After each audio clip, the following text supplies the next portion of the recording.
Hello दोस्तों, स्वागत है आप सभी का आपके अपने यूट्यूब चैनल जेके चाचिया पर।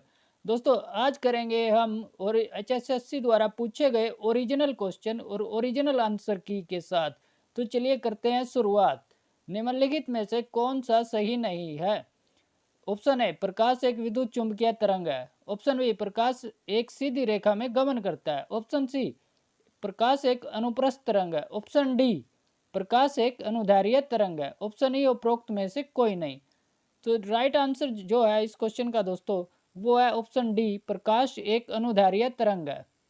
दोस्तों, प्रकाश के बारे में थोड़ी जानकारी ले लेते हैं। देखिए, प्रकाश एक अनुप्रस्थ तरंग होता है, प्रकाश विद्युत चुंबकीय तरंग भी होता है, और प्रकाश सीधी रेखा में गमन करता है, और प्रकाश की चाल सबसे अधिक निर्वात में होती है, और प्रकाश की चाल निर्वात में सबसे अधिक होती है। इस बात को भी आप याद रखेंगे। तो चलिए दोस्तों, चलते हैं नेक्स्ट क्वेश्चन पे।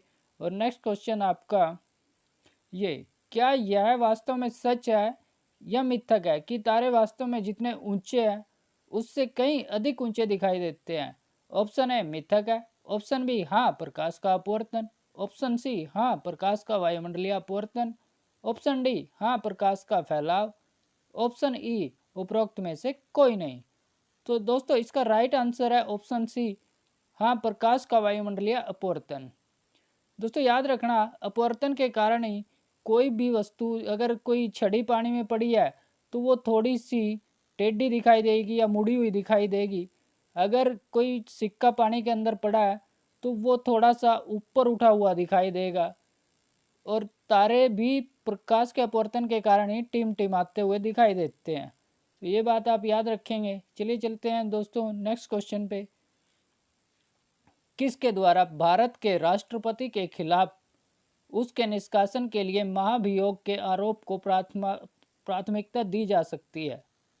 तो ऑप्शन ए है आपका संसद के दोनों सदन। ऑप्शन बी है लोकसभा के स्पीकर और राज्यसभा के अध्यक्ष। Option C, Rajya Sabha. Option D, Lok Sabha. Option A, उपरोक्त में से कोई नहीं। तो इसका जो राइट आंसर है ऑप्शन ए है दोस्तों, संसद के दोनों सदन। तो दोस्तों, इसके साथ साथ ये भी याद रखना कि जो राज्यसभा होता है उसको उच्च सदन बोला जाता है, और जो लोकसभा होता है उसको निम्न सदन बोला जाता है। ये डायरेक्ट ही पूछा जाता है क्वेश्चन। चलिए चलते हैं दोस्तों नेक्स्ट क्वेश्चन पे। जीएसटी है, ऑप्शन ए राज्य कर है। ऑप्शन बी, केंद्रीय कर है। ऑप्शन सी, उत्पाद शुल्क है। ऑप्शन डी, ए और बी दोनों। ऑप्शन ई, उपरोक्त में से कोई नहीं। तो इसका राइट आंसर है ऑप्शन सी, उत्पाद शुल्क। दोस्तों, जीएसटी की कई बार फुल फॉर्म पूछ ली जाती है। तो जीएसटी होता है गुड्स सर्विस टैक्स, और दोस्तों इसको हिंदी में बोला जाता है वस्तु व सेवा कर। तो ये बात आप याद रखेंगे दोस्तों, गुड्स सर्विस टैक्स। चलिए चलते हैं दोस्तों नेक्स्ट क्वेश्चन पे। नेक्स्ट क्वेश्चन, निम्नलिखित में से कौन बजट की तैयारी में शामिल नहीं है?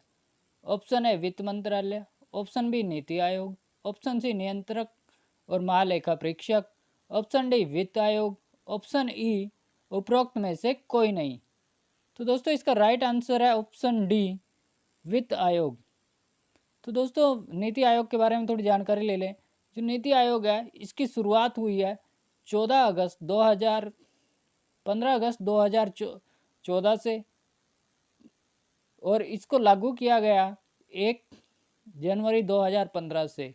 और इसके जो अध्यक्ष होते हैं वो प्रधानमंत्री स्वयं होते हैं, और अब इसके जो अध्यक्ष हैं वो प्रधानमंत्री नरेंद्र मोदी हैं, और इसके पहले जो उपाध्यक्ष हैं वो अरविंद पनगड़िया।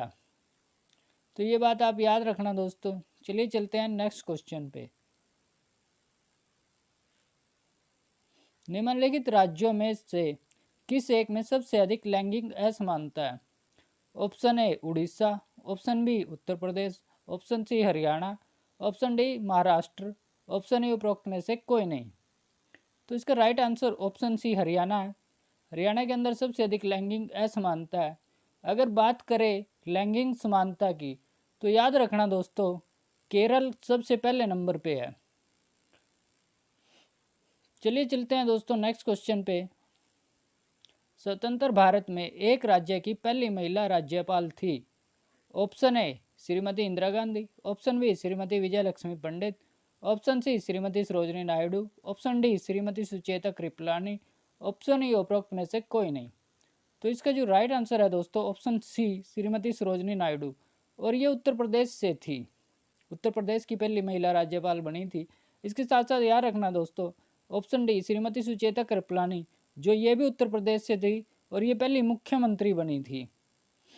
और दोस्तों इसके साथ याद रखना श्रीमती विजय लक्ष्मी पंडित, ये संयुक्त राष्ट्र संघ में प्रथम महिला सदस्य बनी थी। और श्रीमती इंदिरा गांधी के बारे में याद रखना दोस्तों, ये भारत रत्न पाने वाली पहली भारतीय महिला थी। और दोस्तों इसके साथ साथ याद रखना ये प्रधानमंत्री बनने वाली भी पहली महिला थी। चलिए दोस्तों चलते हैं नेक्स्ट क्वेश्चन पे। तुगलकाबाद किसके द्वारा स्थापित किया गया था?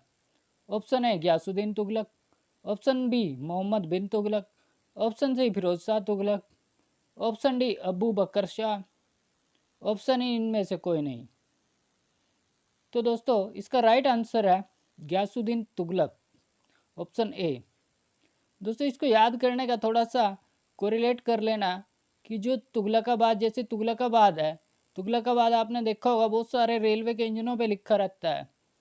तो इससे याद रखना कि जब वो रुकते हैं, ये चलते हैं तो गैस रिलीज करते हैं, तो तुगलकाबाद से गैस निकलती है।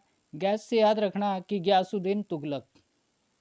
तुगलकाबाद से अब आराम से आप याद कर पाओगे। चलिए चलते हैं नेक्स्ट क्वेश्चन पे। जैनिज्म नाम का अर्थ जिन्ना से आता है, जिसका अर्थ है ऑप्शन है शांति और भगवान को समर्पण, ऑप्शन बी प्रबुद्ध, ऑप्शन सी भगवान का रास्ता, ऑप्शन डी आध्यात्मिक विजेता, ऑप्शन ई उपरोक्त में से कोई नहीं। तो दोस्तों इसका राइट आंसर है ऑप्शन डी आध्यात्मिक विजेता। चलिए चलते हैं नेक्स्ट क्वेश्चन पे।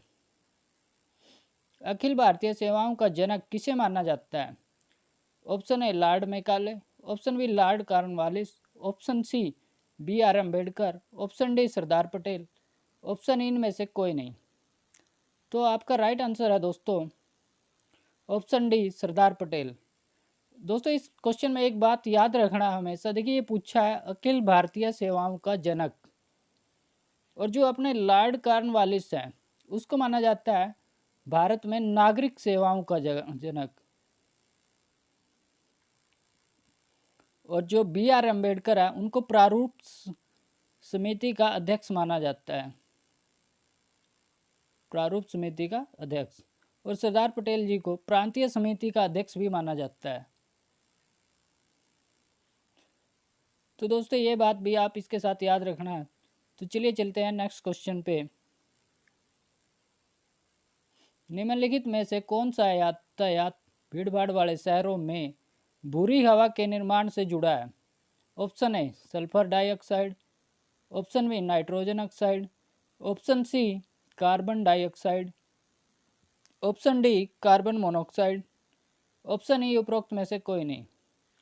तो दोस्तों इसका राइट आंसर है ऑप्शन बी नाइट्रोजन ऑक्साइड।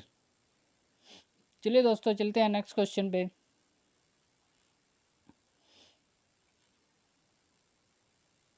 आतिशबाजी में हरी ज्वाला उत्पन्न होती है। ऑप्शन है सोडियम के कारण, ऑप्शन बी पोटेशियम के कारण, ऑप्शन सी बैरियम के कारण, ऑप्शन डी पारा के कारण, ऑप्शन ए उपरोक्त में से कोई नहीं। तो दोस्तों इसका राइट आंसर है ऑप्शन सी बैरियम के कारण।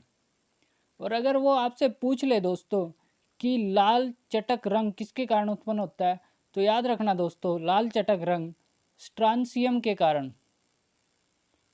और दोस्तों इसके साथ साथ याद रखना जो ऑप्शन ए सोडियम है, सोडियम एक ऐसी धातु है जो कि चाकू से काटी जा सकती है।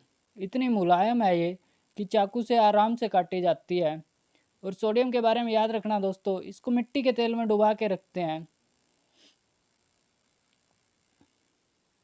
और दोस्तों पारे के बारे में याद रखना कि पारा बैरोमीटर में ताप बताता है, वो के लिए मापा जाता है, कई जगह पे यूज होता है।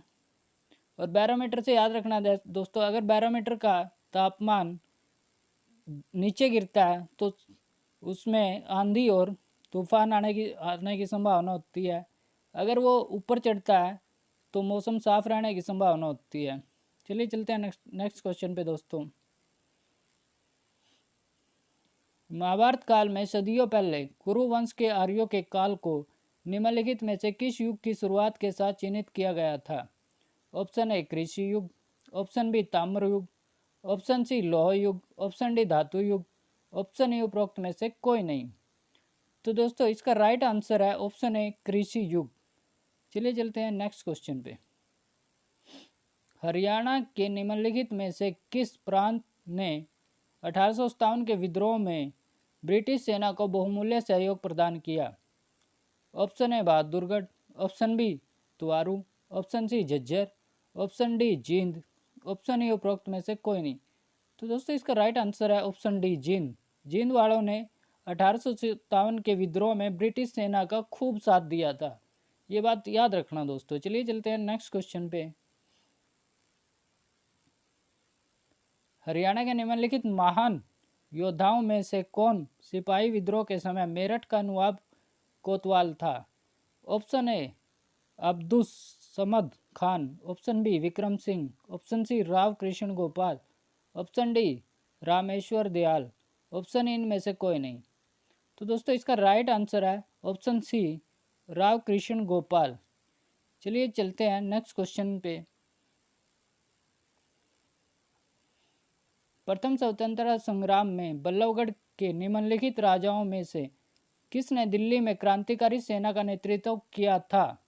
Option A Raja Karan Singh, option B Raja Nahan Singh, option C Raja Surajbhan, option D Raja Satyapal, option A इनमें से कोई नहीं। तो इसका राइट आंसर है ऑप्शन बी राजा नाहन सिंह। चलिए चलते हैं दोस्तों नेक्स्ट क्वेश्चन पे। हरियाणा दिवस मनाया जाता है। दोस्तों ये सभी जानते हैं कि हरियाणा दिवस 1 नवंबर 1966 को मनाया जाता है। ये पंजाब से अलग हुआ था 1 नवंबर 1966 को।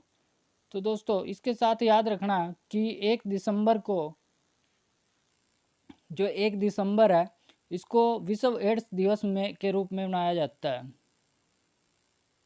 ये भी बहुत बार पूछा जाता है। चलिए चलते हैं नेक्स्ट क्वेश्चन पे। बासमती चावल के उत्पाद में प्रसिद्ध होने के कारण हरियाणा के किस जिले को धान का कटोरा के नाम से जाना जाता है? Option A Sirsa, option B Karnal, option C Panchkula, option D Jind, option A उपरोक्त में से कोई नहीं। इसका राइट आंसर है दोस्तों ऑप्शन बी करनाल। करनाल को धान के कटोरे के रूप में जाना जाता है और करनाल को हरियाणा का पेरिस भी बोला जाता है।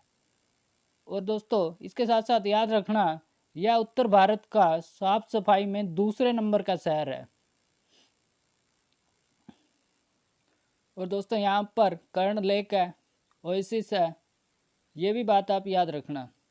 पंचकुला में मक्का सबसे अधिक होता है दोस्तों, ये याद रखना। सिरसा के अंदर गेहूं सबसे अधिक होती है। चलिए चलते हैं दोस्तों नेक्स्ट क्वेश्चन पे।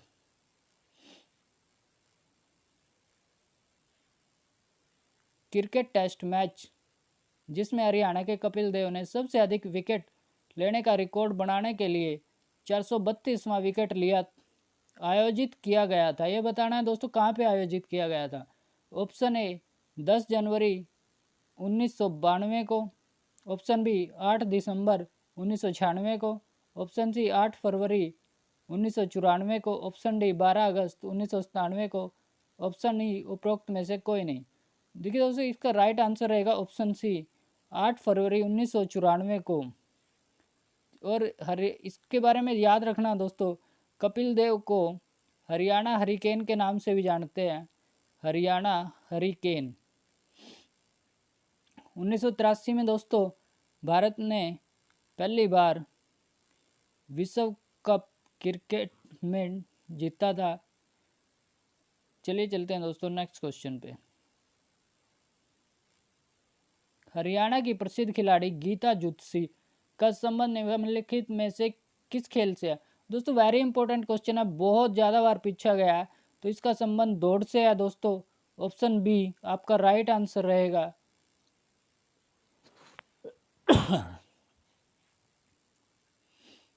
चलिए चलते हैं दोस्तों नेक्स्ट क्वेश्चन पे। हरियाणा में महिलाओं द्वारा कमर से टखने तक पहनी जाने वाली स्कर्ट जो बिना किसी कली के होती है और 4 नीले और 4 लाल धागों का उपयोग करके बुने हुए मोटे कपड़े से बनी होती है, कहलाती है। ऑप्शन ए धरना, ऑप्शन बी खारा, option C Thar, option D कचरा, ऑप्शन ए उपरोक्त में से कोई नहीं। तो इसका राइट आंसर है दोस्तों ऑप्शन बी खारा। चलिए चलते हैं दोस्तों नेक्स्ट क्वेश्चन पे। गुड़गांव जिले के इस्लामपुर में निम्नलिखित में से कौन सा त्यौहार मेला भादों के 9वें दिन हिंदू कैलेंडर के अनुसार वर्ष का छठा महीना आयोजित किया जाता है? तो दोस्तों option A Gugga Navami, option B Nag Puja, option C Yamuna स्नान, ऑप्शन डी शिव मेला, ऑप्शन ए उपरोक्त में से कोई नहीं। तो राइट आंसर है दोस्तों ऑप्शन ए गुग्गा नवमी का मेला। चलिए दोस्तों चलते हैं नेक्स्ट क्वेश्चन पे। हरियाणा में पुरुषों द्वारा पहने जाने वाला पारंपरिक आभूषण निम्न में से कौन सा है? ऑप्शन ए गोफ, ऑप्शन बी तागड़ी, ऑप्शन सी नाड़ा, ऑप्शन डी कड़ी, ऑप्शन ई उपरोक्त में से कोई नहीं।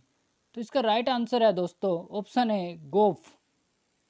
चलिए दोस्तों चलते हैं नेक्स्ट क्वेश्चन पे।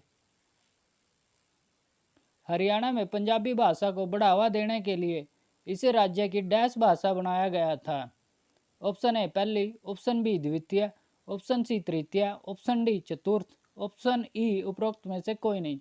तो इसका राइट आंसर है दोस्तों ऑप्शन बी द्वितीय। और पहली भाषा जो थी हरियाणा की वो हिंदी थी दोस्तों, और पंजाब में जो पहली भाषा थी वो पंजाबी थी और दूसरी भाषा जो थी वो हिंदी थी। ये बात आप याद रखेंगे दोस्तों। चलिए चलते हैं नेक्स्ट क्वेश्चन पे। हरियाणा में जिलों की संख्या option A 16, option B 17, option C 18, option D 21, option A उपरोक्त में से कोई नहीं। तो दोस्तों ये बात याद रखना आप कि इसका राइट आंसर है ऑप्शन डी 21। हरियाणा HSSC ने इस क्वेश्चन का जो आंसर दिया है वो जिलों की संख्या 21 बताया है। अगर 21 दोबारा ऑप्शन में मिले आपको तो आप 21 पे ही निशान लगाएंगे। तो चलिए दोस्तों चलते हैं नेक्स्ट क्वेश्चन पे।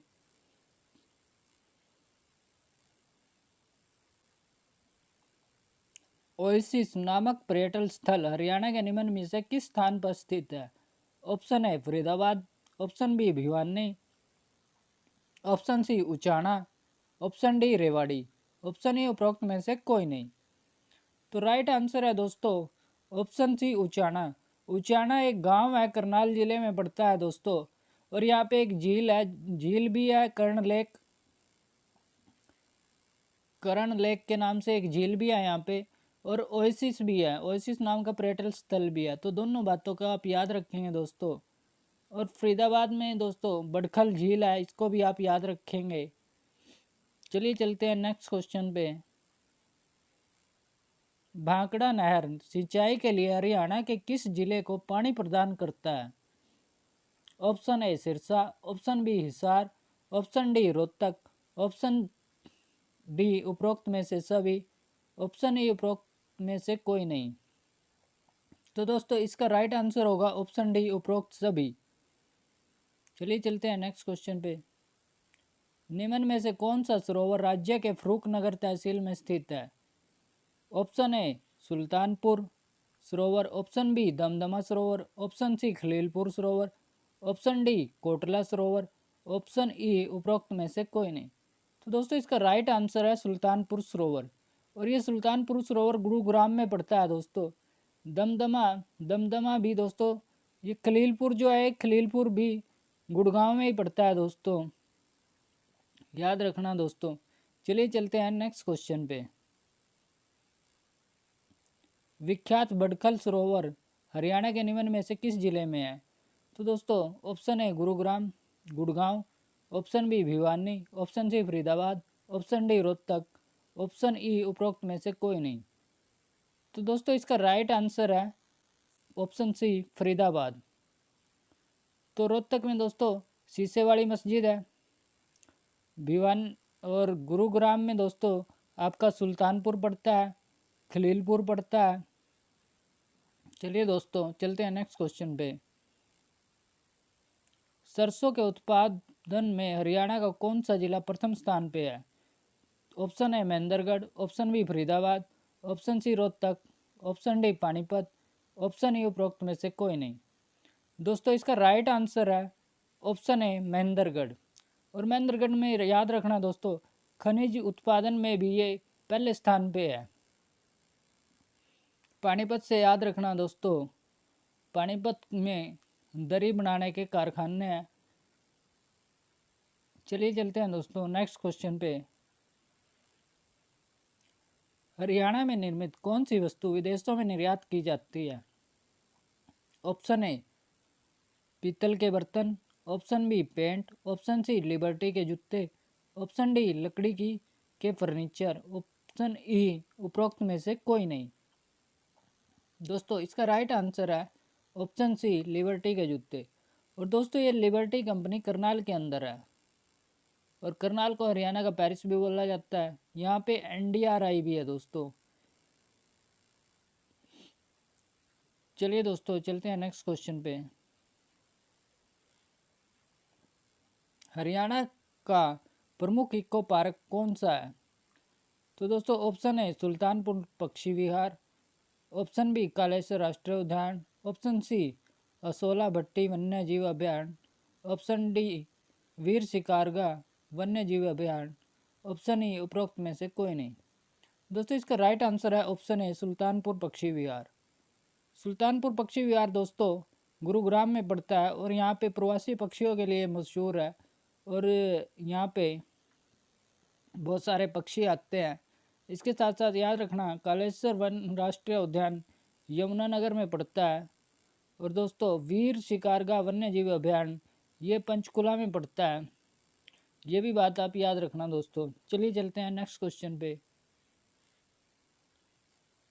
हरियाणा का प्रमुख, ये क्वेश्चन हो गया दोस्तों, ये रिपीटेड आया है दोबारा। हरियाणा की जलवायु उपोष्ण कटिबंधीय है जिसका मुख्य कारण है? ऑप्शन ए हिमालय पर्वत से दूरी, ऑप्शन बी दक्षिण पश्चिमी मानसून पवन, ऑप्शन सी मोरनी पहाड़ से दूरी, ऑप्शन डी उत्तर पूर्वी मानसून पवन, ऑप्शन ई उपरोक्त में से कोई नहीं। दोस्तों इसका राइट आंसर है ऑप्शन ए हिमालय पर्वत से दूरी। जैसे ही हिमालय पर्वत पर बर्फ़ पड़ती है तो उसका असर हरियाणा में देखने को मिलता है, या बरसात होती है तब भी असर देखने को मिलता है। इसलिए इसका जलवायु का सीधा फर्क पड़ता है हिमालय पर्वत की वजह से। तो चलिए चलते हैं दोस्तों नेक्स्ट क्वेश्चन पे।